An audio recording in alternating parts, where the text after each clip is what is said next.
केवढा? अगं तू खरंच मॅडम वाटतेस की. आमचं काय माहित नाही, पण तुझा तरी तास का नाही लय भारी होणार आहे बघ. आणि तुझी इंग्रजी बी भारी आहे. कशाची भारी? इंग्रजीत बोल म्हणलं तरी ना तिला. आणि भारी हे येतं मला. तुम्हाला का बोलून दाखवू? पोरांसमोर बोलीन की मी. मोरे तुम्हाला काय करायचंय? त्या मॅडम आहेत, त्यासनी येईल नाही तर नाही येईल. आणि हो, आज त्या मॅडम आहेत आणि आम्ही सगळे सर आहे. हा जाऊ आमच्यासाठी स्पेशल चहा घेऊन या पळा. हे मध्या लय मस्ती आल्या का तुला? हा मोरे मी मुख्याध्यापकांना नाव सांगेन. तुम्हाला सांगितलेलं काम करत नाही, उलट शिक्षकांवर काय ते आरेवारी करताय.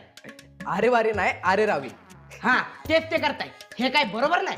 माफ करा मधुकर सर. चूक झाली माझी. काय आणू तुम्हासनी? चहा आणू का दूध घेताय? हे असा चाबराबाना करताय बघा. मधुकर सर नाही,